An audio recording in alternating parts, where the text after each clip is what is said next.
Só quem convive com alguém que tem Alzheimer sabe como é delicado. No Brasil, segundo a Organização Mundial da Saúde, essa doença já afeta cerca de 1.200.000 pessoas e, infelizmente, ainda não tem cura. Por isso, Sempre Bem procurou um especialista no assunto para ensinar formas de conviver melhor com o portador de Alzheimer e aprender a lidar com essas limitações. Assista agora. A principal causa de demência no mundo é o Alzheimer. No Brasil, a estimativa é de 1,1 bilhão de casos, que acometem idosos a partir dos 65 anos de idade.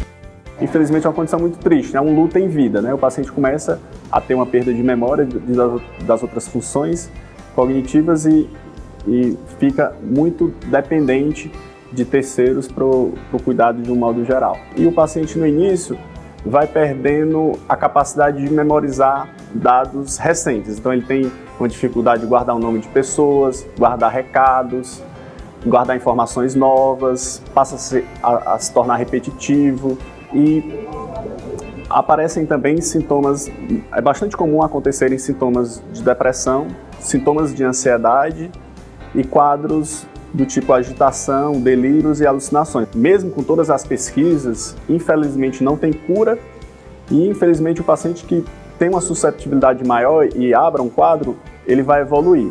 Então a medicação ajuda a retardar um pouco esse declínio das funções cognitivas e das alterações de comportamento, mas isso acontece, né? Mas é importante o tratamento para evitar institucionalizar o paciente de uma maneira mais precoce, melhorar as alterações de comportamento, a agitação e a agressividade que são comuns e melhorar a qualidade de vida como um todo. A doença tem 3 níveis de gravidade: leve, moderado e grave.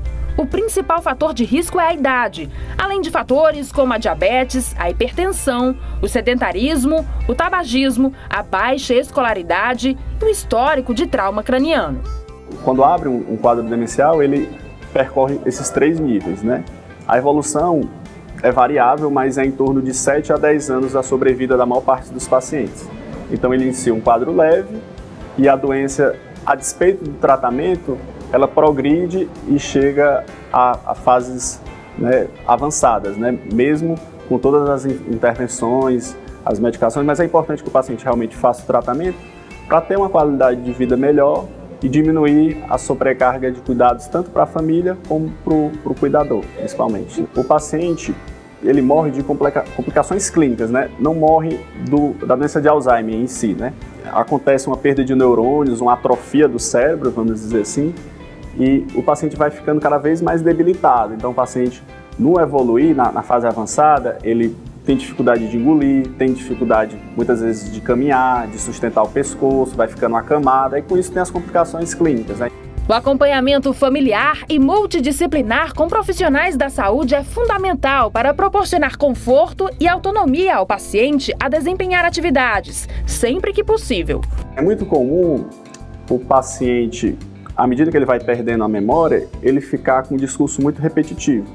Então é importante que o familiar não diga, você já disse isso, você já repetiu diversas vezes, já perguntou muitas vezes sobre isso. Então, é importante falar da maneira mais simples possível para o paciente. Os familiares devem procurar ter uma linguagem mais simples, sem falar com duplo sentido ou no sentido figurado, falar num tom de voz baixo, porque o idoso às vezes tem uma perda de capacidade de escutar adequadamente. Falar olhando para o paciente de uma maneira simples, evitando confrontos e evitando essas situações que possam gerar estresse para o paciente, como mudanças, por exemplo, de local onde ele mora ou viagens muito frequentes. Porque como esse paciente já tem uma desorientação, isso pode piorar ainda mais. É importante que os familiares e os cuidadores desses pacientes criem uma rotina para o paciente. Então, é muito importante ter horário para acordar, horário para tomar as medicações, horário para dormir, horário para fazer uma atividade física.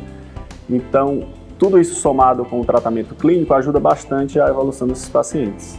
Não é interessante para o paciente ele se castrar de suas atividades que ele desempenha. O importante é ter uma supervisão para garantir que ele faça de maneira adequada. Por exemplo, uma dona de casa que gosta de fazer comida, de cozinhar, é importante, por exemplo, que de repente uma pessoa fique lá para, caso ela esqueça de ligar, esqueça de apagar o fogo, ou se confundam com algum ingrediente, mas a ideia é estimular ao máximo o paciente tentar, na medida do possível, manter sua autonomia e gerenciar suas atividades.